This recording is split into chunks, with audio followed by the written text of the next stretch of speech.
Good evening, শুভ সন্ধ্যা, আসসালামু আলাইকুম। বন্ধুগণ, আজকে আসার কথা নয়, তবু আজকে এই সময়টা পেয়ে গেলাম। জাস্ট ফিনিশ করলাম ডিউটি আজকের মতো, তাই আর আটকালাম না আপনাদের কাছে। একটা নেশা, আপনাদেরও যেমন নেশা হয়ে গেছে যে না এই সময়টা টিভির পর্দা খুলে বসে থাকবো, আমারও কিন্তু নেশা ঠিক আপনাদের কাছে এই সময়টা আসা। কারণ বিগত বেশ কয়েকদিন ধরে টক শো রেখেছি এই জন্যই যে প্রচুর পেশেন্ট রয়ে গেছে যারা ফোন করতে পারতো না, ফোনে অনেক কিছু জানাবার ছিল থাকতো, বা যারা ফোনে ইনফরমেশন করেছেন, রিপোর্ট পাঠিয়েছেন, তাদের রিভিউ ইত্যাদি এগুলো নিয়ে সবটাই আপনাদের কাছে একটা বাকি রয়ে গেছিলো, ডিউজ রয়ে গেছিলো। তো সেগুলো কমপ্লিট করার জন্যই টক শো রেখেছি এই কটা দিনে। তো আজকেও আপনাদের সঙ্গে আবার কথা বলবো, আর এমনিভাবেই আর একটু পরেই জমে উঠবে, ভরে যাবে। আবার তখন দেখবেন ফোন করে ট্রাই করে পাচ্ছেন না, কারণ এই শুরুর মুহূর্তটা আমাদের জন্য থাকে খানিকটা কথা বলার জন্য। আর যাই হোক, এখন তো যারা আজকের ডেটে নতুন প্রথমবার দেখছেন গ্লোব টিভি এবং মাই টিভি, তাদের ক্ষেত্রে বলে দিই যে নমস্কার, আমি ডক্টর সেন। বেশ কিছু ক্রিটিক্যাল ডিজিজ নিয়ে ট্রিটমেন্ট করে থাকি। ব্যথা যন্ত্রণা, বিশেষ করে পেন ম্যানেজমেন্টের উপর আমাদের সব থেকে বেশি সাকসেস। আর এই নি রিপ্লেসমেন্ট না করে, অপারেশন না করে মানুষগুলোকে সুস্থতা দেওয়াটাই আমাদের একদম পুরো জেদ, কাজ না জেদ। অপারেশন হতে দেব না, নি রিপ্লেসমেন্ট না, বা লাম্বার বা সার্ভাইকালে কোনো অপারেশন না। উইদাউট অপারেশনে সেই মানুষটাকে যদি ভালো রাখা যায়, why you should go for operation or replacement? Because we are known everybody what will happen after operations. কঠিন জায়গায় পৌঁছে যাবে, তখন আর রিটেক করাবার জায়গা থাকবে না যে আবার আরেকবার ট্রাই করা যাক, আরেকবার অপারেশনটাকে কারেকশন করে নেওয়া যাক, তাহলে হয়তো ভালো হয়ে যেতে পারে। না, সম্ভব হয় না। তাই ভাবিয়া করিও কাজ, করিয়া ভাবিও না। অপারেশন করার আগে কিন্তু একবার নয়, 10 বার নয়, 100 বার ভাববেন, তারপর গো ফর অপারেশন। যখন আর জীবনের সমস্ত দরজাগুলি বন্ধ হয়ে যাবে, আমি বলবো তখন অপারেশনে যান মানুষ। কিন্তু যখন মানুষের অপশন আছে, আর একটা সুন্দর রাস্তা আছে যেটা খুব স্বাভাবিকভাবে বাড়িতে বসে নিজেদের মেনটেন করা যায়, অপারেশনকে এড়িয়ে চলা যায়, ওষুধের দ্বারা কঠিন পরিস্থিতি থেকে আবার নর্মাল জীবনে ফেরা যায়, তাহলে কেন অপারেশন? আমাকে এটার উত্তর দিয়ে বুঝিয়ে দিতে পারবেন? আজকে যেখানে বসে আমি অপারেশনের বিরুদ্ধে বলছি, আচ্ছা মনে হয় না যে লোকটা সাহস কি, কেন অপারেশন হবে না? মশাই, আমি পেশেন্ট দেখি তো প্রতিদিন। আপনাদের যদি একদিন কোনোদিন সন্দেহ হয় যে আচ্ছা অপারেশন না করো কি রাস্তা, একদিন এসে দেখুন। আর যারা এই সারাদিনের মধ্যে প্রায় 100, 120, 120 এরকম পেশেন্ট যে হচ্ছে এখন, তাদের মধ্যেও প্রচুর অপারেশন করে এসেছে। তারা কেমন আছে একবার নিজের চোখে দেখে নেবেন। যে অপারেশন করে আমরা চিৎকার চেঁচামেচি করে ফেলছি, হই হই করে ফেলছি, ও চলো অপারেশনটা করে ফেলি, এটা কোনো পিকনিক নয় যে একটা ভালো দিন থেকে চলে গেলাম দল বেঁধে সবাই মিলে সুন্দর করে খাওয়া দাওয়া করে নাচ গান করে বাড়ি ফিরে পড়লাম। অপারেশনটা পিকনিক নয়। তাই প্রচুর মানুষের অনেক রকম প্রশ্ন থাকে। পশ্চিমবাংলার বুকে 70% মানুষের চিন্তাধারা বদলাতে পেরেছে। আমি একা না, আমার মতো এরকম অনেক আয়ুর্বেদিক ডক্টররা আছে যারা মানুষকে কিন্তু এখন আর অপারেশনের দিকে ঠেলে দিচ্ছে না। এত বছর ধরে আমি বলে আসছিলাম সুগার সারে, নির্মূল হয়। এখন নিজের ফেসবুকে আপনি প্রচুর ডক্টরের অ্যাড দেখতে পাবেন যে হ্যাঁ, এখন সুগারকে নির্মূল করা যায় উইদাউট ইনসুলিন, উইদাউট অ্যালোপ্যাথি। তাহলে একটা মানুষ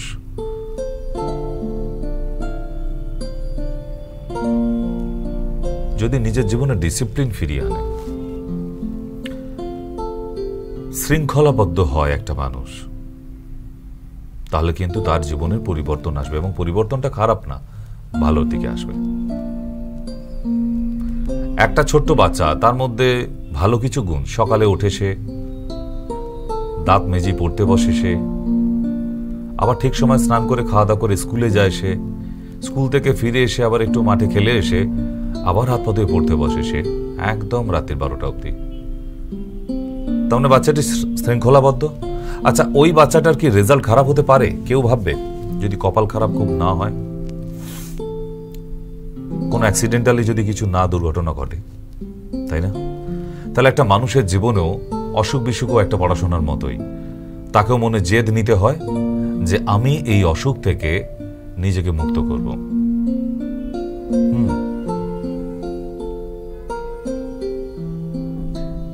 এই অসুখ বিসুখ থেকে নিজে সুস্থ হব।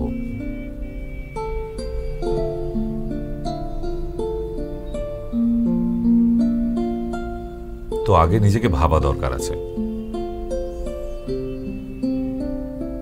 যে একটা সুন্দর জীবন তৈরি করতে চাই। তার মধ্যে বিশৃঙ্খলা থাকলে, বিশৃঙ্খলা বোধ মানুষের মধ্যে থাকলে, পরিবারের মধ্যে থাকলে, সেই ফ্যামিলি আস্তে আস্তে ভেঙে যাবে।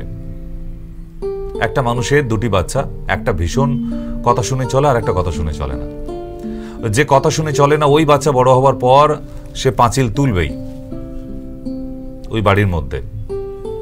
উঠোন ভাগ হবে, বসার ঘর ভাগ হবে, টিভি ভাগ হবে, হাঁড়ি কড়া সব ভাগ হয়ে যাবে। কেন? একটা বাচ্চা শৃঙ্খলাবদ্ধ ছিল না, কোনোদিনই ছিল না। তাহলে মানুষের জীবনে উচ্ছৃঙ্খল না, শৃঙ্খলাবদ্ধ হবার ভীষণ প্রয়োজন আছে, ভালো থাকার জন্য প্রয়োজন আছে।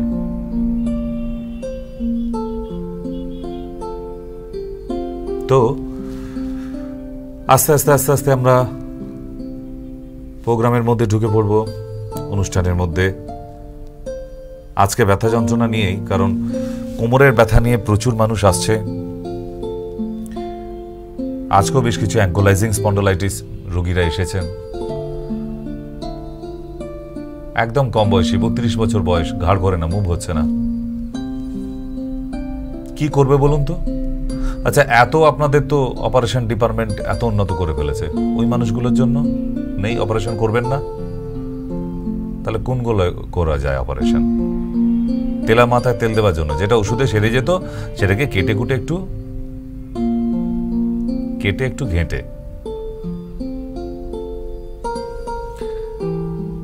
প্রয়োজন ছাড়া আমার মনে হয় যে সার্জারির ব্যাপারটা করা উচিত না। খুব প্রয়োজন, এমার্জেন্সি, আর্জেন্সি আছে, তাহলে প্রয়োজন আছে অপারেশনের। নাহলে এখন ব্রেস্টে টিউমার, ইউটেরাসে টিউমার, পেটে টিউমার, ওভারিতে সিস্ট, হাতে পায়ে কাঁধে বা কপালে ছোট ছোট টিউমার, মাথার মধ্যে, গলার চারপাশে, লিম্ফ নোডস, লাংসের ভিতরে। তাহলে এই ভ্যারাইটিস পেশেন্ট, ভ্যারাইটিস প্রবলেম। আচ্ছা, বেশ কিছু জায়গা একদম দেখা মাত্রই বলে অপারেশনটা করেই নিন, নাহলে খুব বাড়াবাড়ি হয়ে যাবে, এই হয়ে যাবে ইত্যাদি, যেগুলো আপনাদের বলে থাকে। যেমন কিছু জায়গায় লিভারের উপর একটা টিউমার হয়েছে, আচ্ছা একটা হেপাটিক সিস্ট, এত সিস্ট অপারেশন করার জন্য তো এত ডক্টর চটপট করে। লিভারের উপরে যে সিস্ট আছে সেটা করার জন্য বলছে না কেন? উনি কি পারেন না? পারতেন তো, ওটা হয় না। প্যানক্রিয়াসের উপর যদি কোনো একটা টিউমার বা সিস্ট হয়ে থাকে, কেউ অপারেশন করে দেখাক। এত অপারেশন করার জন্য ছটপট করে যে ডক্টররা। তাহলে এখানে যখন অপারেশন না করে লিভারের ক্ষেত্রে বা প্যানক্রিয়াসের ক্ষেত্রে মেডিসিনের কথা চিন্তা ভাবনা করি, কি করে ওটাকে রিডিউস করানো যায়, তাহলে বাকি টিউমারগুলোর ক্ষেত্রে কেন হবে না? Come to the point and logic. তাহলে অপারেশন ব্যাপারটা সব ক্ষেত্রে কি প্রযোজ্য হচ্ছে? নিশ্চয়ই না। এটাই, যদি অপারেশন করার এতই ইচ্ছা থাকে, এতই প্রয়োজন, তাহলে শরীরে এত টিউমার তো হয় এত জায়গায়, সব তো করা যাচ্ছে না কেন? তাহলে কেন যাচ্ছে না? কিন্তু মেডিসিন তো যে কোনো জায়গার জন্য আমি দিয়ে দিতে পারছি, এনিওয়্যার মানব দেহের মধ্যে। তাহলে কোশ্চেন মার্ক এটাই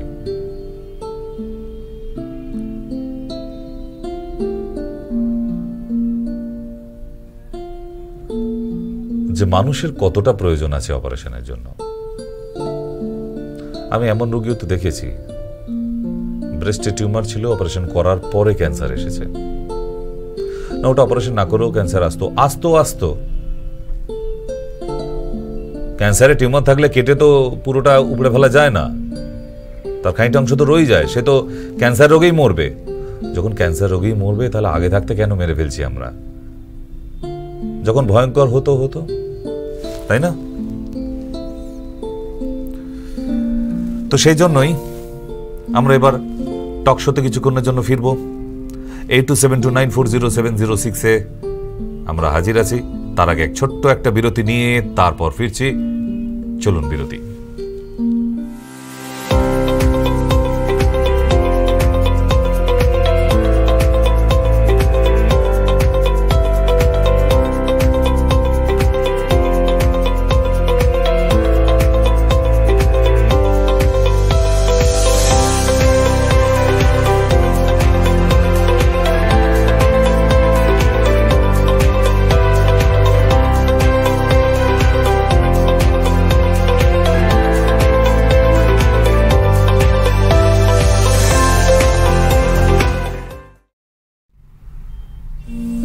চলুন ফিরে এলাম বিরতির পর। এবারে আপনাদের সঙ্গে একটু টক শোয়ে আসবো।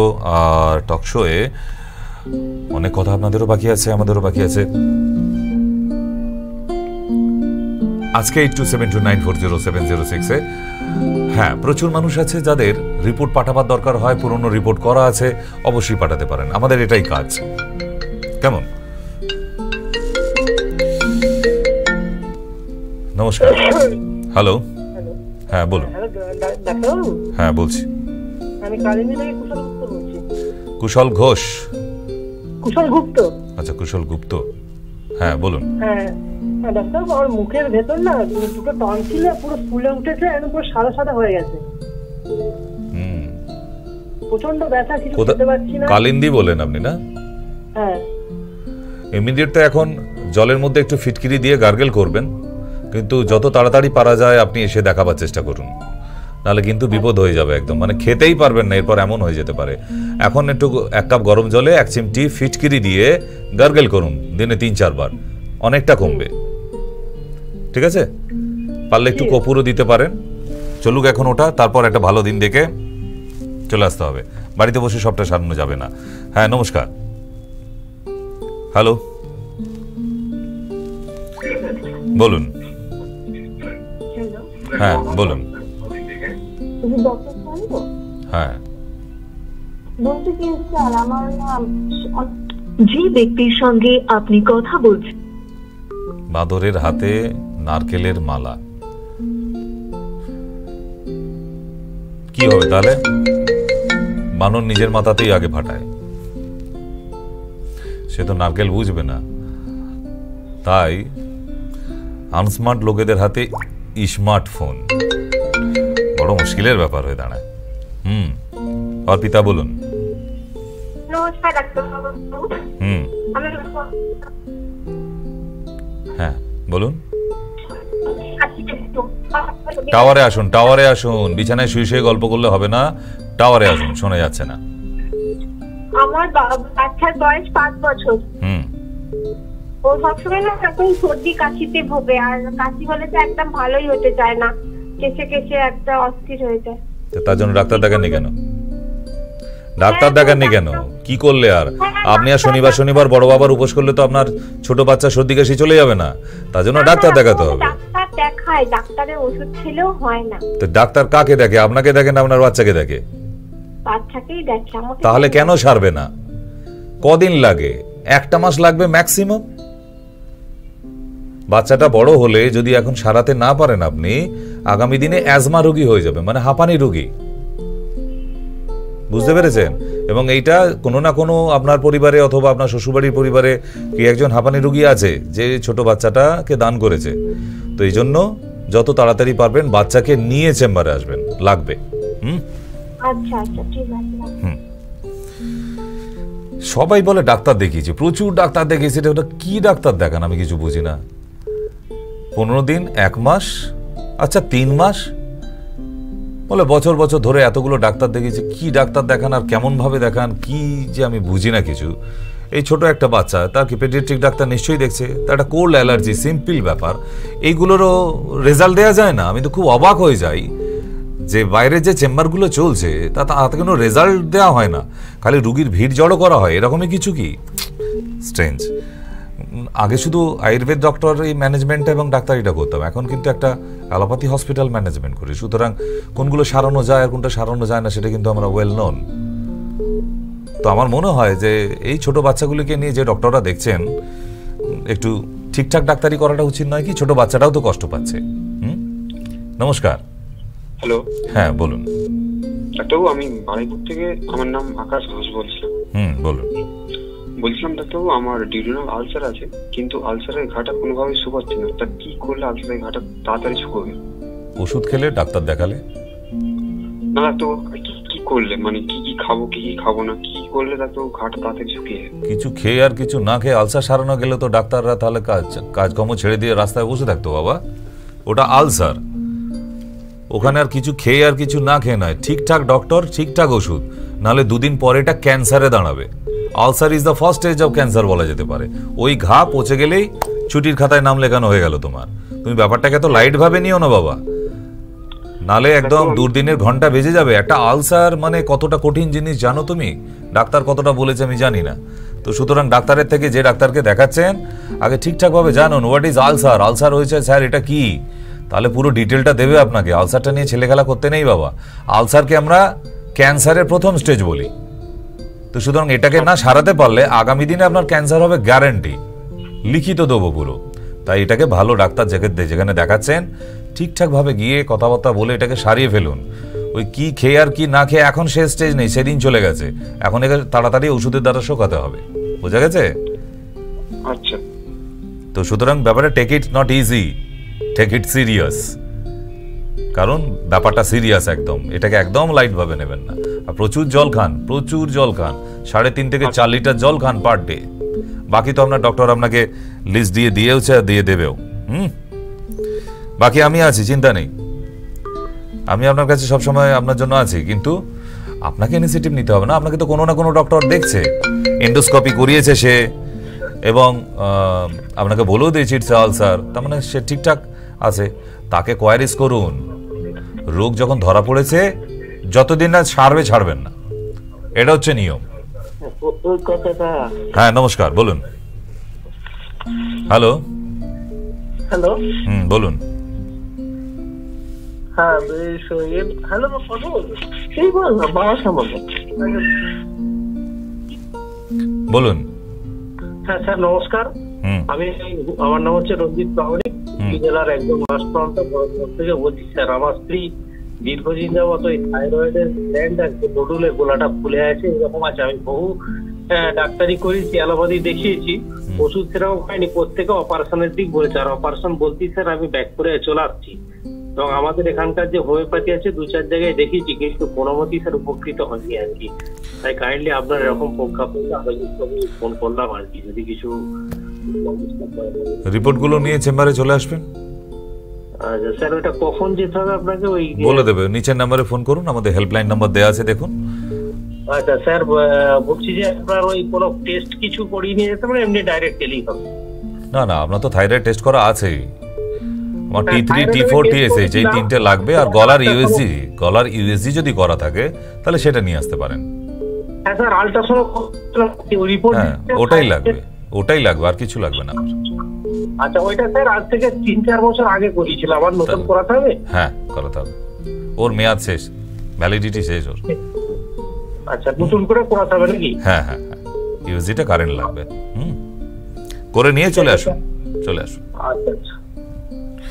তবু বলে দিই যে আগামীকাল থেকে বাঁধাকপি, ফুলকপি, নারকেল একদম কিন্তু বন্ধ থাকবে, কারণ এটাকে গয়টার বলে, বাংলায় বলে গলগণ্ড। ঠিক, এটাকে সারানো যায়। আগে ওসব যেত না, এখনো লোক সেই ভেবে রেখে দিয়েছে যে না যাবে না। এই না নিয়ে একটা গল্প আপনাদের শোনাবো, তাহলেই বুঝতে পারবেন। ফোনটা নিয়ে নিতে পর আসছি। হ্যাঁ নমস্কার, বলুন। হ্যালো। হ্যাঁ বলুন। হ্যাঁ ডাক্তার বলছেন? হ্যাঁ আমি বলছি। বলছে কি দেখো আমার হাজব্যান্ড আমার স্বামী ক্রনিক সিওপিডি পেশেন্ট, হ্যাঁ, তা আমার মানে ওনার 2017 থেকে ডিসেম্বরে উনি মানে সোডিয়াম পটাশিয়াম সব ফল্ট করে গেছিল, তা উনি ভেন্টিলেশনে চলে গেছিলেন, তা এখন অক্সিজেন কনসেন্ট্রেটর নিয়ে বাড়িতে থাকতে হয় এবং চেক আপে যেতে হয়, কিন্তু উনি না এক পাও হাঁটতে পারেন না, খুবই উইক। তারপরে আজকে এটা হচ্ছে, কালকে সোটা হচ্ছে, এই শরীর খারাপ করছে, আর এত উইক যে উনি একদম চলতে ফিরতে পারেন না। ওনার 70 মানে 70 বছর মতো বয়স, তা উনি কি এর থেকে বেরিয়ে আসতে পারেন না? একটু সুস্থ হতে পারেন না যে একটু হাঁটাচলা করতে পারবেন, বা নিজের বাড়িতেও তো দেখুন একটু করে ওরকম, উনি যদি একেবারে বসে পড়েন আমার সংসারও তো খুব অচল হয়ে যাচ্ছে। ঠিক আছে, আপনার হাজবেন্ডকে নিয়ে চেম্বারে দেখা করবেন। বাকি লাংসের এক্সরেটাও নিয়ে নেবেন, আর ব্লাড টেস্টগুলো নিয়ে নেবেন, সিওপিডি যে ফ্লো টেস্ট করেছেন ওটাও নিয়ে নেবেন, ওটা দেখার আছে। আর এক্সরে প্লেটটা অবশ্যই সঙ্গে নেবেন, লাংসে আদার্স কোনো প্রবলেম আছে কিনা সেটাও একবার দেখে নেব আমি। আচ্ছা দেখো একটা কথা বলি, আমরা তো উনি তো সরকার রাজ্য সরকারি চাকরি করতেন, তো উনি তো রিটায়ার মানুষ, আমরা আবার ভাবি কি যে কত কি খরচা পড়বে, আমরা ওষুধ টষুধ কিনতে পারবো কিনা, এটাই আমরা একটা মানে চিন্তা করি। তা সেই জন্য আমি বলছি যে মানে খরচাপাতি কেমন কি একটু যদি বলেন তাহলে আমি খুব উপকৃত হবো। ওগুলো বলার জন্য তো টিভি অনুষ্ঠানে বসে নেই আমি এখানে, ওগুলো বলার জন্য নিচে হেল্পলাইন নাম্বার আছে, ওনারা বলে দেবে। নিচের নাম্বারে ফোন করে নিন, আপনাকে ডিটেল বলে দেবে। নমস্কার। হ্যাঁ নমস্কার। হ্যালো হ্যালো,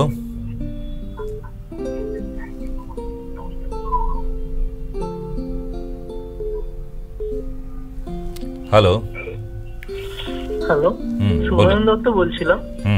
বলুন। বালিটিগুড়ি থেকে, হাওড়া। আচ্ছা বাবা, আমাদের আমরা এক জায়গায় বেড়াতে গিয়েছিলাম, সেখানে একটা বাস অ্যাক্সিডেন্টে বাবার একটু মানে বাঁ সাইডের মাথার দিকে চোট পেয়েছিল, তার জন্য বাঁ সাইডটা একটু প্যারালাইজড হয়ে গিয়েছিল। বাঁ সাইডে চোট লাগলে বাঁ সাইডে প্যারালাইজড হবে না, ডান সাইডে হবে। আর যদি ডান সাইডে চোট লেগে থাকে তাহলে প্যারালাইজডটা বাঁ সাইডে হবে। চোটের জন্যই বাঁ সাইডটা প্যারালাইজড হয়ে গিয়েছিল, এবং মানে অনেকদিন এতে ছিল, মানে হসপিটালে ভর্তি ছিলেন, তারপর পিজিতে ভর্তি ছিলেন। তা আস্তে আস্তে উনি কিছুটা রিকভারি করেছেন, কিন্তু ওই ফিজিওথেরাপিস্ট করা হতো বটে, কিন্তু সেই ধরনের খুব ব্যথা লাগতো এ করতো বলে, আর সেই ধরনের আর উনি ওনার এতই চেঁচামেচি চিৎকার করতেন না, সেই ধরনের মানে হাল ছেড়েই দেওয়া হয়েছে। তা হয়ে গেল আর প্রায় 3.5 বছর হয়ে গেল, এখনো মানে মোটামুটি হাঁটতে পারেন বটে, কিন্তু হাতটা একদমই ঠিক হয়নি, এই পজিশন হয়ে আছে। ওটা কি কোনো রিকভারি করা যেতে পারে কি? মাথার সিটি স্ক্যান আর এমআরআই নিয়ে দেখা করবেন চেম্বারে। হ্যাঁ আচ্ছা, সিটি স্ক্যান আর এমআরআই। আচ্ছা এমআরআই নিয়ে এটা নিয়ে দেখা করবো চেম্বারে, তাই তো? আচ্ছা আচ্ছা, ঠিক আছে। হ্যাঁ নমস্কার। হ্যালো বলুন।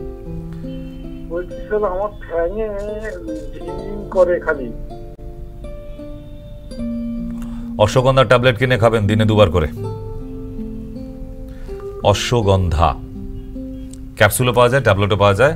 800 mg 800 mg অশ্বগন্ধা ক্যাপসুল অথবা ট্যাবলেট দিনে 2 বার করে, দুপুরে খাবার পর, রাতে খাবার পর। হ্যাঁ নমস্কার, বলুন। হ্যালো,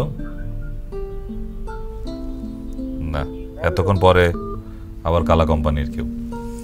যাই হোক, আমরা সব মানুষ ধরে নিয়েছে আর হবে না হবে না, বিভিন্ন ডাক্তার দেখানো হয়ে গেছে। এই না ব্যাপারটা মানে প্রথম থেকে রেজাল্ট না পেয়ে মানুষ এখন কিন্তু ফ্রাস্ট্রেটেড। তোর আর কি হবে ডাক্তার দেখিয়ে, আর বোধহয় হবে না, মানে মনের মধ্যে না পুরো বেঁধে দেওয়া হয়েছে, একদম পুরো ভ্যাকসিন দিয়ে দেওয়া হয়েছে, না আপনার হবে না। তো এইভাবে অন্তত 95% মানুষ ফ্রাস্ট্রেটেড হয়ে ঘুরে বেড়াচ্ছে। আমার রোগ আর সারবে না, ও ডাক্তার একবার বলে দিয়েছিল, এ আর সারবে নি, ওষুধ খেয়ে যাও সারা জীবন। না, আপনার এই রোগ সুগার, এ তো সারবেই না। আচ্ছা প্রেশার, এও তো সারবে না। অ্যালার্জি, এও সারবে না। মশাই সারে কোনটা আপনার কাছে সেটা তো বলে দিন, তাহলে সেই রোগটা নিয়ে আসবো আগামী দিনে। কোনোটাই সারে না ওনাদের কাছে। তা এই কথা শুনে, যেটা ওনাদের সেকশনে সারে না, এই কথা শুনে ভেঙে পড়ার তো কিছু নেই। কারণ অ্যালোপ্যাথি মেডিসিন ফর এমার্জেন্সি, রোগকে অসুখকে কিওর করার জন্য না। অ্যালোপ্যাথি মেডিসিনকে কি বলা হয়? মডার্ন মেডিসিন, মানে যেটা সবে এসেছে, মডার্ন মেডিসিন মানে আধুনিক ঔষধ। তাহলে আধুনিক ওষুধ মানে সবে আবিষ্কার হয়েছে যেটা, তাহলে সেটা সবে আনা হয়েছে তাকে কেন? এই জন্যই যে মানুষের এমার্জেন্সি পিরিয়ড বলে তো কিছু আছে, সেই এমার্জেন্সি পিরিয়ডটা থেকে মানুষকে কি করে উত্তরানো যেতে পারে, তার জন্য মডার্ন মেডিসিন আবিষ্কার করা হয়েছিল। Immediate result. এবার যদি বলে তাহলে কি রোগটা কি সেরে যেতে পারে? ও না, সারবে না। যতদিন ওষুধ খাবে ততদিন একটু ভালো থাকবে, তাহলে লাস্ট দিন অব্দি খেয়ে যাও। এটাই, এই জন্যই এই পদ্ধতিটা প্রতিটা মানুষের মনে। আর মানুষ তো এখন ওয়েস্টার্ন হয়ে গেছে, সব বিদেশি ছেলে মেয়ে আমাদের এখন ঘুরে বেড়াচ্ছে, জিন্স ছাড়ার এখন ছেলে বা মেয়ে কেউই নেই, সব মডার্ন, একদম আলট্রা মডার্ন। তাহলে মডার্ন সব হতে গিয়ে মানুষের কিন্তু এত বিপদগুলো এসেছে। আমরা যত নিজেদের মডার্ন করছি ততই আবার পিছিয়েও যাচ্ছি। কারণ চিকিৎসার দিক দিয়ে আমরা কিন্তু এই মেশিন ওই মেশিন, রোবট এসে সার্জারি করে দিচ্ছে, রোবটিক সার্জারি। আরে রোবট করুক আর মানুষই করুক আর ডাক্তারই করুক, মধ্য কথা রোগীটা যেন সুস্থ হয়ে বাড়ি যায় বাবা। তো লাভ কি হলো? সে রোবট করলো কি হলো? শুনতে ভালো, বলতে ভালো। আমার বাবাকে না ডক্টর রোবট, উনি সার্জারি করবে, ওটা পরের কথা, ওটা টেকনিক্স। সেই টেকনিকে কি বাবা সুস্থ হয়েছে? কোশ্চেন একটাই। তা এই না না না না শুনে মানুষ ফ্রাস্ট্রেটেড। এটা সারে না, ওটা সারে না, ওটাও সারে না, ইনিও সারে না। এই না শুনে শুনে মানুষগুলো নিজের মাথার মধ্যে না ভরে নিয়েছে। একটা ছোট্ট গল্প বলি, ভালো লাগবে। একটা চিড়িয়াখানায় একটা ছোট বাচ্চাকে বেড়াতে নিয়ে যাওয়া গেছে। এবার বাবা মারা জানেন যে 5 বছর বয়সের বাচ্চা পার ডে 2000 কোশ্চেন করে, মিনিমাম 2 থেকে 2500, আপ টু 5 বছর বয়সের অবধি। বাবা এটা কি, মা ওটা কেন, বাবা এটা উড়ে গেল কেন, মা ওটা পড়ে গেল কেন, মানে এই যে প্রশ্নগুলো সকালে ঘুম থেকে ওঠা থেকে বলতে থাকে ওই বাচ্চা। আপনি যদি সারাদিনে গোনেন 2 থেকে 2500 প্রশ্ন করে একটা ছোট বাচ্চা 5 বছর। বোঝা গেছে? তাহলে ওই ছোট বাচ্চা কোশ্চেনের ফোয়ারা, যাকে বলে প্রশ্নর ফোয়ারা।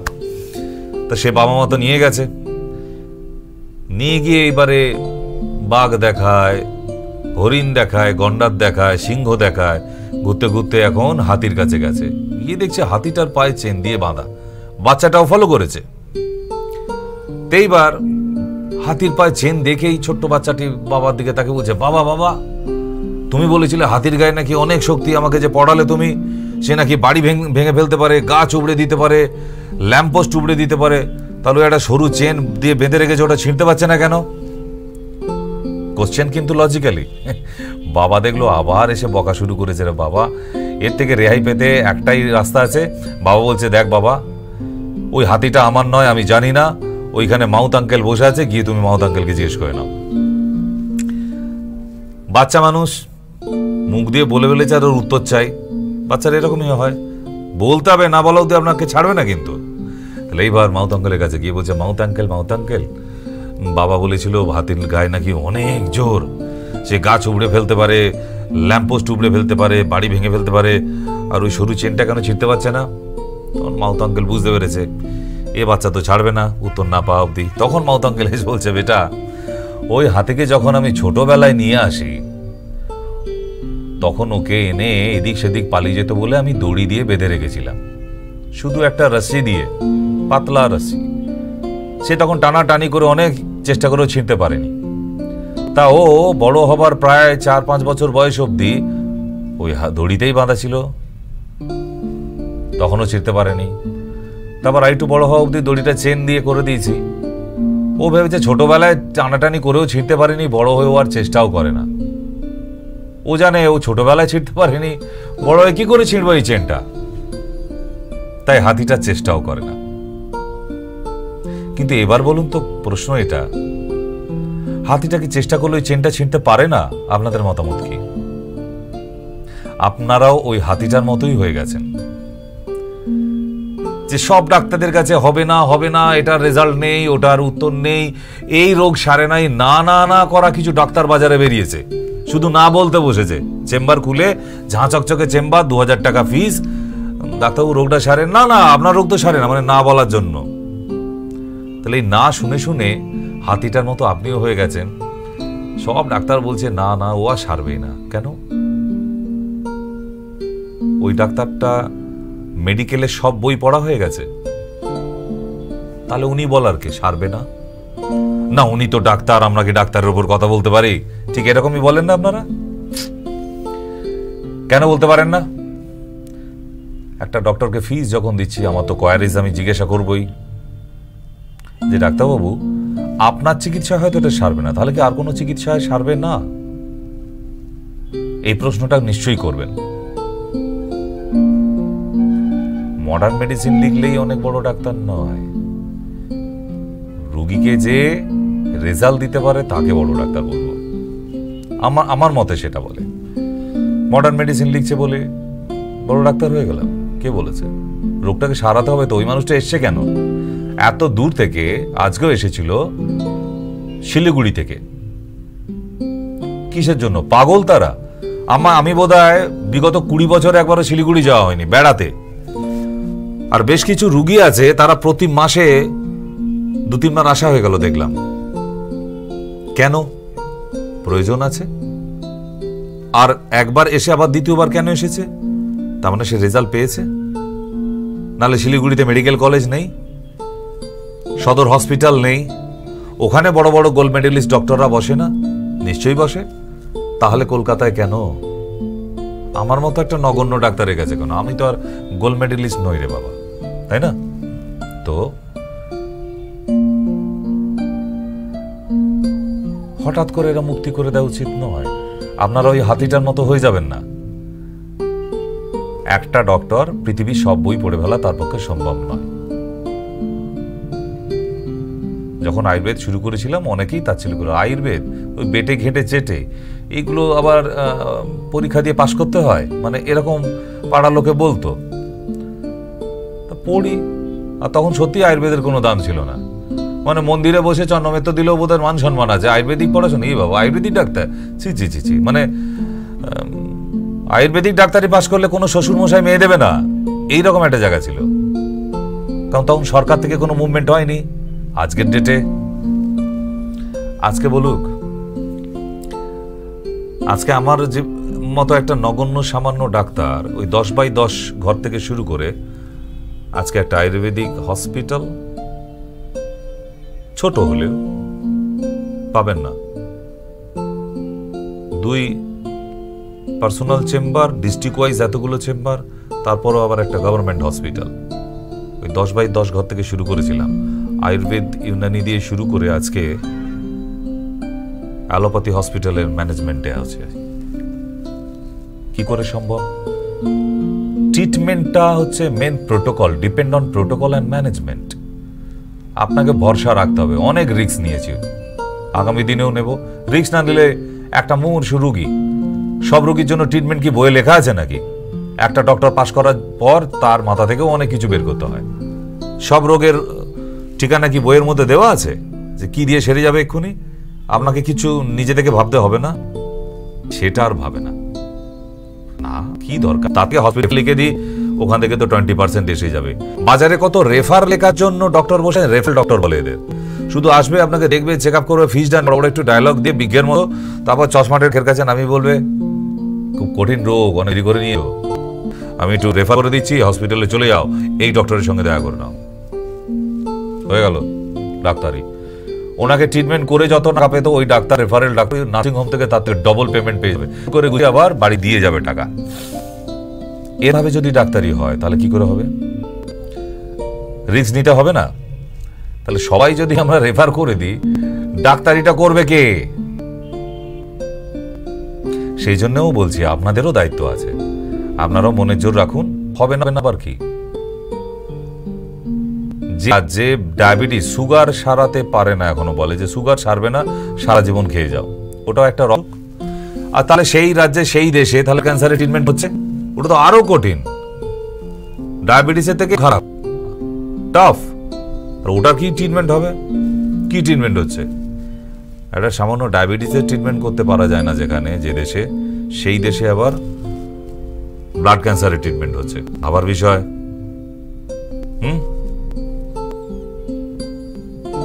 তাহলে আমাদেরও নিজেদের একটু ভাবতে হবে। সাধারণ মানুষ বলে কি ভাবতে হবে না? ভাবার প্রয়োজন আছে। তার আগে একটা ছোট্ট বিরতি নিয়ে তারপর আবার আসবো আপনাদের সাথে ফোনে, আবার একটু টকিং হবে। চলুন, ফিরে এলাম বিরতির পরে। চলুন, এখনো বেশ কিছু মানুষের জিজ্ঞাসা বাকি আছে, জিজ্ঞাসা শেষ নেই। আমি 2003 সাল থেকে টিভির পর্দায় আসি। সেদিন থেকে আজ অব্দি জীবনটা শুরু করেছিলাম এই প্রফেশনে 2000 সাল থেকে, আজও অব্দি মানুষের প্রশ্নের নেই। হ্যাঁ, নমস্কার, বলুন। হ্যালো। হ্যাঁ স্যার, আমার পা ঝিমঝিম করে, খালি ঠান্ডা লাগে। কত বয়স আপনার? আমার বয়স 60 বছর।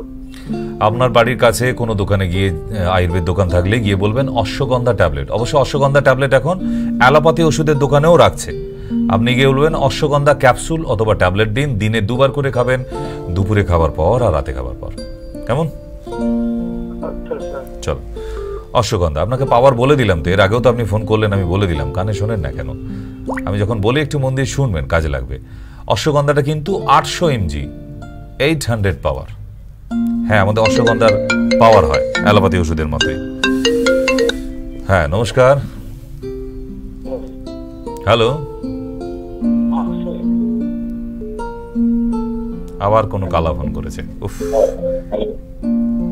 কি যে সমস্যা, দেশে এত কালা, আমি মাঝে মাঝে পাজলড হয়ে যাই। হ্যাঁ, নমস্কার।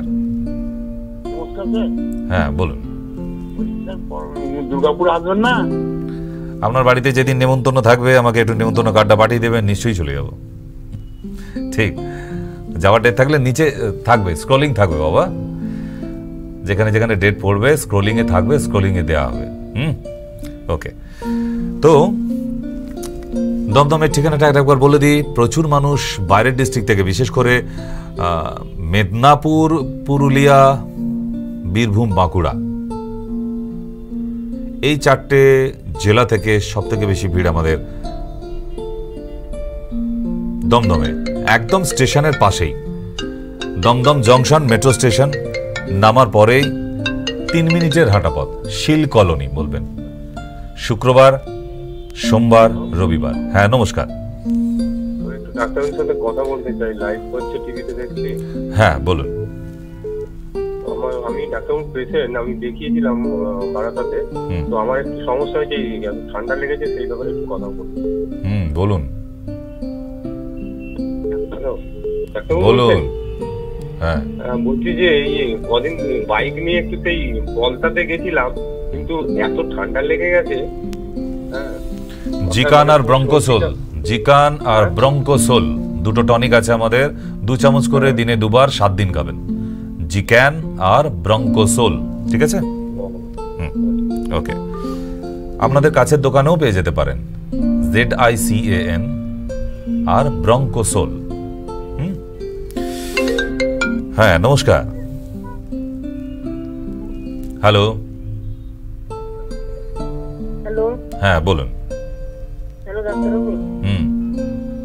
আমি একটা প্রবলেমের জন্য আপনার কাছে ফোন করেছি।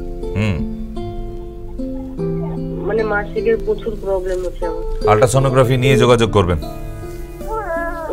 এই প্রবলেম বাড়িতে ঠিক করতে পারবেন না বাবা, কারণ এর জন্য আল্ট্রাসোনোগ্রাফির ভীষণ দরকার। হ্যালো। না, আরেকবার ট্রাই করুন, কানেকশন আউট হয়ে গেছে। তো দেখতে দেখতে আমরা অনেকখানি সময় অতিবাহিত হয়ে এলাম। আচ্ছা, এর কথা বলে দিই, বারাসাত শিশিরকুঞ্জের কথাটাও, যে বারাসাত শিশিরকুঞ্জে এখন মঙ্গলবার আর শনিবার আমি আছি। হ্যাঁ, এই দুটো ডেট। বাকি বুধবারটি অন্য ডক্টর দেখেন, আমি মঙ্গলবার আর শনিবারটায় থাকছি। তো বারাসাত শিশিরকুঞ্জে এই 2 দিনের মধ্যেই বুকিং করে আসবেন।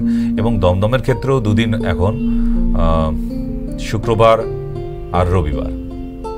সোমবারটা আমি এখন উপস্থিত থাকতে পারছি না। হ্যাঁ, নমস্কার। হ্যালো, বলুন। হ্যালো, বলুন, শুনতে পাচ্ছি। হ্যাঁ আমি দমদম থেকে বলছি। হ্যাঁ, বলুন।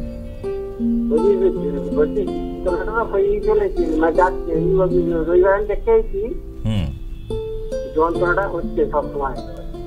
তো তোমায় কোথায় লিখে দিয়েছি প্রেসক্রিপশনে যে তোমার এক্ষুনি যন্ত্রণাটা চলে যাবে?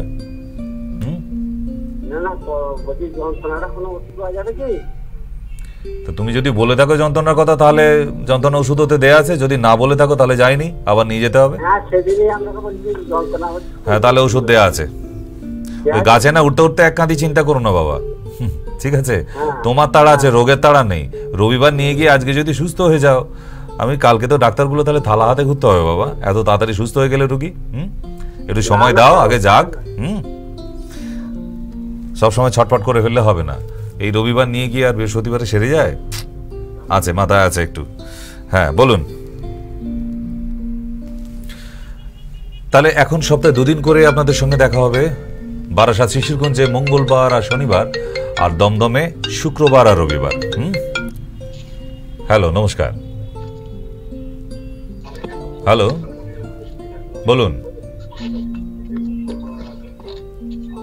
বাবা, ছাদ থেকে ঝাঁপটাপ দিচ্ছেন নাকি?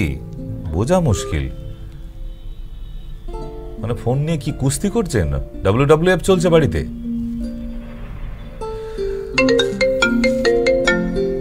হ্যালো। হ্যালো, হ্যাঁ হ্যাঁ, আমি ডাক্তারের সাথে কথা বলতে চাই। কি ব্যাপারে? হ্যালো, কি ব্যাপারে? আমি তো দাঁতের ব্যাপারে কথা বলবো। দাঁতের ব্যাপারে? হ্যাঁ। ডাক্তারবাবু তো দাঁতের ডাক্তার নয় বাবা। এতক্ষণ ধরে কি দাঁতের ডাক্তার দেখলে তুমি? বলুন। না, আসলে আমি ভাবছি যে আপনি সব রকম বলেন তো, ওই জন্য। তো সমস্যাটা কি? দাঁত তুলে দিতে হবে? না, দাঁত তুলতে হবে তাহলে না, এখন একটার সাথে একটা ফ্রি চলছে, মানে দাঁত তোলায়। আপনি রাজি থাকলে তুলে দিতে পারি, কিন্তু বলুন।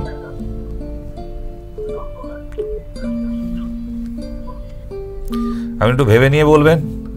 দাঁতের অফার চলছে আগামী মার্চ অবধি, একটা দাঁত তুলে আরেকটা ফ্রি।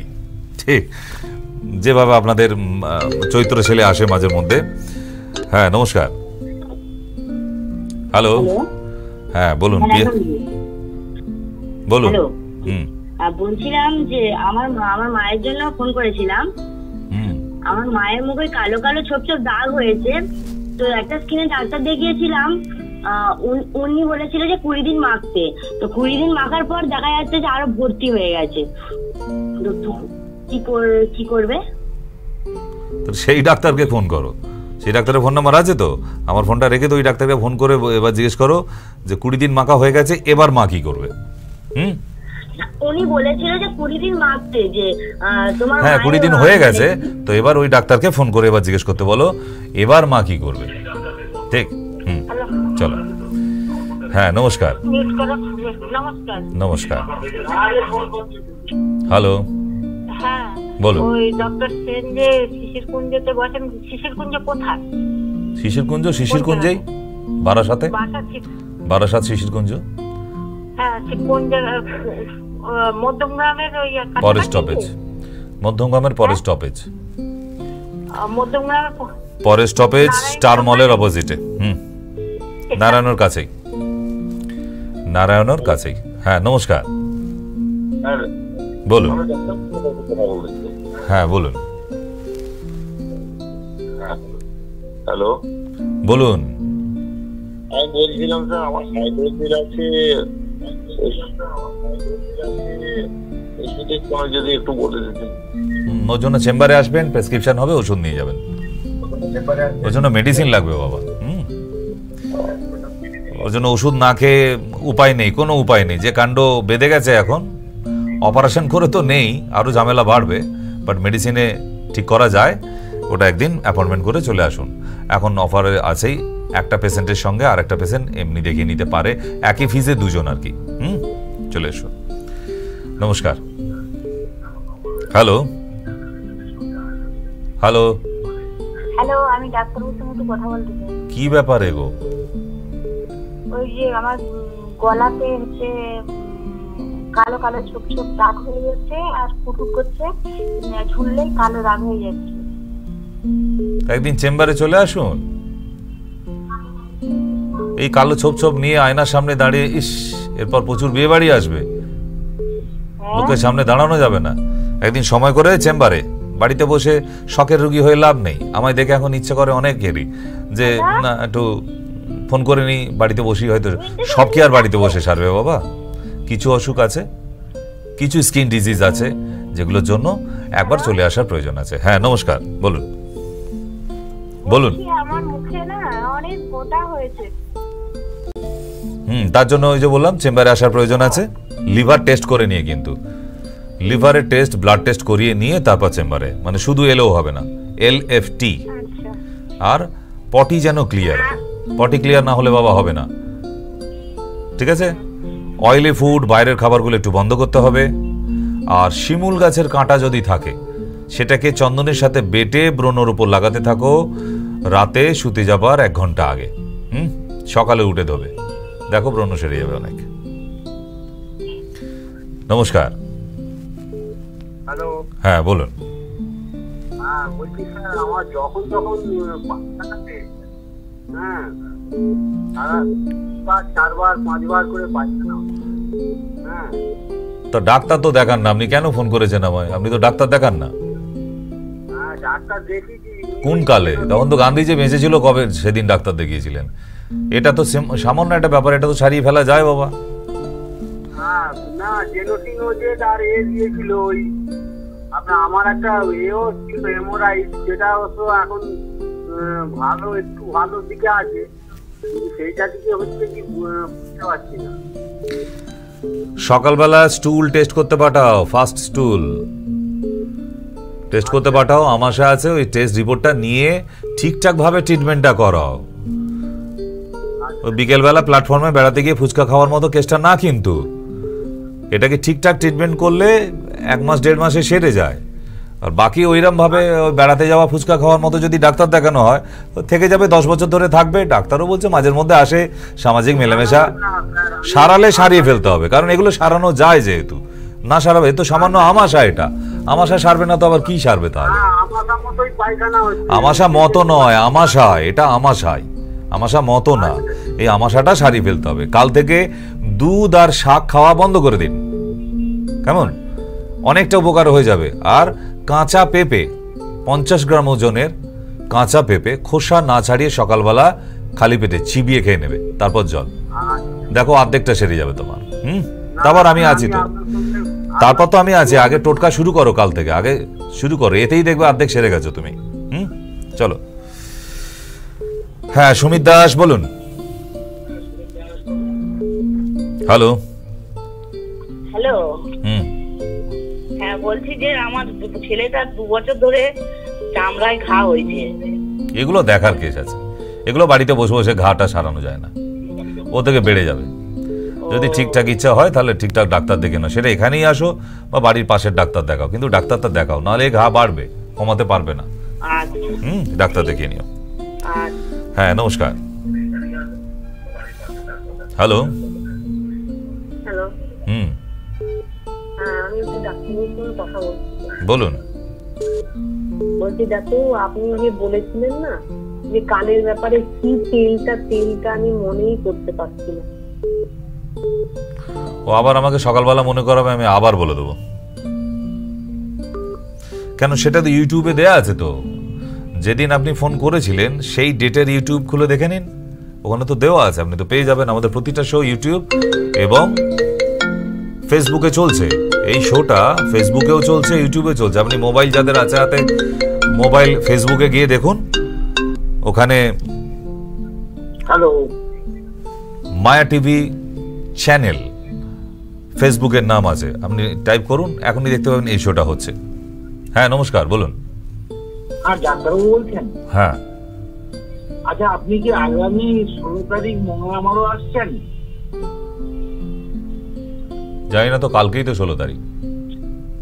গোপাল মন্ডল বাবু আমাকে ফোন করেছিলেন, আমি ওই জন্য আপনাকে। না, গোপাল কর, হ্যাঁ কালকে ডেট আছে। গোপাল কর, গোপাল মন্ডল না। আচ্ছা আচ্ছা, উৎসব লজ না উত্তম লজ, যাই হোক মোটামুটি। হতে পারে, দেখা হবে। হ্যাঁ নমস্কার। হ্যালো হ্যালো, বলুন। হ্যাঁ ডাক্তারবাবু, আমার ছেলের বই ফটো তুলেছিলাম। হ্যালো, ছেলের ফটো তুলে কি করলে, বাঁধিয়ে ফেললে? না না, তাহলে হ্যালো হ্যালো, আগে ভেবে নাও, এত সময় নেই গল্প করার, শোয়ে এসে নেই। অন্য সময় ফোন করবে, তোমার সঙ্গে একদম পা হাত ছড়িয়ে টান টান হয়ে গল্প করবো। নমস্কার, বলুন। হ্যাঁ ডাক্তারবাবু নমস্কার। নমস্কার নমস্কার, বলুন। অতিরিক্ত অ্যালার্জি, কি করলে সারে বলেন তো? ওই অ্যালার্জিটা টেস্ট করার জন্য ডাক্তারের কাছে যাবে, একটু রক্ত দান করবে বন্দে মাতরম বলে, রক্তর রিপোর্টটা নিয়ে আমার কাছে পাঠাবে, তারপর সারবে। IgE অ্যালার্জি, ঠিক? সব বিনা পয়সায় হবে না, একটু খরচা করে ব্লাড টেস্টটা করাও। যদি অনেক অ্যালার্জি থাকে তাহলে কপালে খুব দুঃখ আছে, অল্প অ্যালার্জি বেরোলে তাহলে অল্প দিনের মধ্যে শুকিয়ে সেরে যাবে ওটা। চলো। হ্যাঁ নমস্কার, চলুন আমরা একটা বিরতি নিয়ে তারপর ফিরি। লাস্ট বিরতি আজকের। ননি, গিলয়, অ্যালোভেরা, অশ্বগন্ধা সমৃদ্ধ মায়েদের জন্য শ্রেষ্ঠ উপহার। সারাদিন কাজের ব্যস্ততায় নিজের খেয়াল রাখার সময় পাই না, তাই প্রতিটি মায়ের প্রয়োজন প্রতিদিন দুবেলা চায়ের মধ্যে।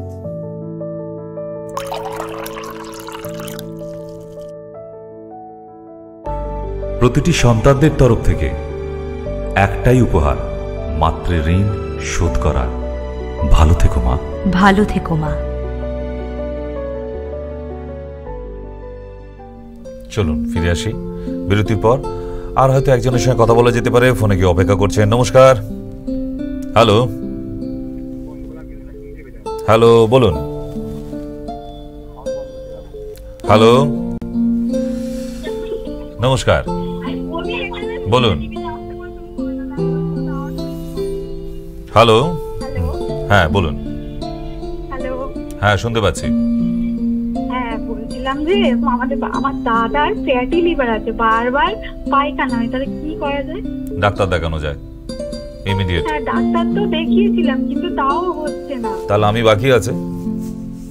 হ্যাঁ আমাদের এখানে এখনো বাকি আছে, তাহলে দেখালে 16 কলা পূর্ণ হয়ে যায়। ওষুধ তো খেতে হবে, ওষুধ না খেলে কি করে হবে? ওষুধ তো খাচ্ছে। তাহলে খাচ্ছে যখন, যে ডাক্তারের ওষুধ খাচ্ছে ফোনটা তাকে করা উচিত নয় কি? তার আন্ডারে আছে, তার ট্রিটমেন্টে আছে, সে ব্লাড টেস্ট দেখেছে, আর আমাকে হঠাৎ ফোন তুলে বললে কি করে হবে? আমাদের ট্রিটমেন্টে যখন থাকবে তখন আমি দেখবো না, বুঝতে পারবো। আমি রিপোর্ট দেখিনি, এখনো কিছু দেখিনি, তো বলবো কি করে? ঠিক ওই জন্য যে ডাক্তারের ওষুধ খাচ্ছে সেখানে কল করে নাও। তাহলে দেখতে দেখতে আজকে একদম শেষ সীমানায়। কারণ এই ভুলগুলো অনেক পেশেন্টের হয়, যে আপনি এক ডক্টরের কাছে ওষুধ খাচ্ছেন আর এক ডক্টরের কাছে ফোন করে জিজ্ঞেস করেন কেন সারলুনি বলুন তো। সে কি করে জানবে? আকাশ থেকে পড়লো না ব্যাপারটা? তাই রিপোর্টগুলো পাঠাবেন যদি করা হয়ে গিয়ে থাকে। কারণ আমি জানি প্রচুর শখের রোগীরাও থাকে। পশ্চিমবাংলার সব রোগীরা নিজেদের সুস্থ করার জন্য নেই, আছে থাক, মানে অসুখ পুষে রাখার জন্য কিছু মানুষ আছে। মানুষ কুকুর পোষে, গরু পোষে, পাখি পোষে, মাছ পোষে। কিছু মানুষ আছে অসুখ রোগ পোষে না, বাচ্চা একটু বড় হোক, আর একটু বড় হলে যাবো খানি হসপিটালে, তাই না? সেই মানুষগুলোর কপালে শেষ জীবনে বড় দুঃখ হয়ে যায়। কেন? রোগটা এত বাড়াবাড়ি হয়ে যায় যে আর তাকে সামাল দিতে পারা যায় না।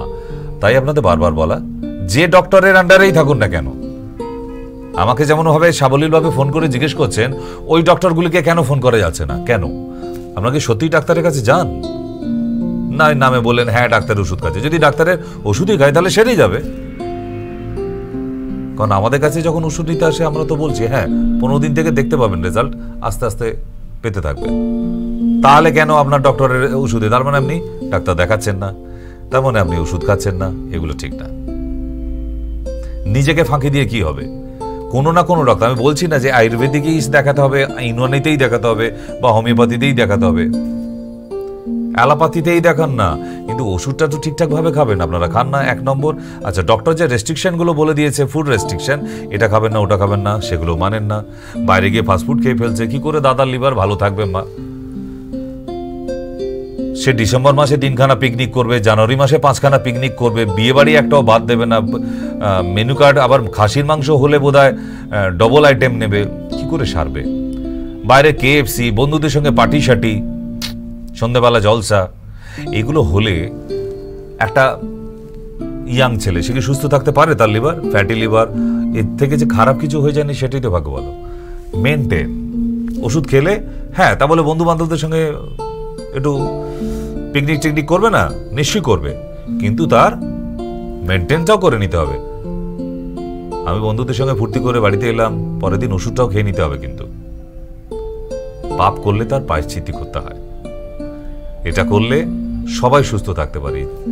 জীবন একটাই পাবেন, যে জীবনটা পেয়েছেন এটা একটাই, এটা দুবার আসবে না। আর এই যে মানব জন্ম হয়ে এখন আপনি যেরম ভাবেই আছেন, যে বাড়িতেই আছেন, এটা একবারই পাবেন, আগামী আর কোনোদিন ফিরবে না। তাহলে জীবনটাকে এনজয় করুন না, সুস্থ থাকুন না। টাকা ব্যাংকে রেখে লাভ আছে নাকি? আপনি অসুস্থ, বেডে কাতরাচ্ছেন, বেরোতে পারছেন না, হাঁটতে পারছেন, এদিকে ব্যাংকে প্রচুর টাকা। কি হবে ওই টাকাগুলো? ভোগাবে। মারা যাবার পর শ্মশান ঘাটে বডি চলে গেলে ওখানে কিন্তু কোনো আলমারি নেই যে আপনার জমানো টাকাগুলো আপনার ওখানে শ্মশান ঘাটে রেখে দেওয়া যাবে। তাই খুব সাবধান, বেঁচে থেকে এনজয় করুন। জিন্দিগিকে সাথ ভি বাদ ভি বলে কিছু নেই, ওটা ইন্স্যুরেন্স কোম্পানি ডায়লগ দেয়। ঠিক, তাহলে ঘড়ির কাঁটা শেষ, বিদায় নিতে হচ্ছে। যদি সুযোগ হয় আগামীকাল আবার ঠিক এই সময়, আগামীকাল। শুভরাত্রি।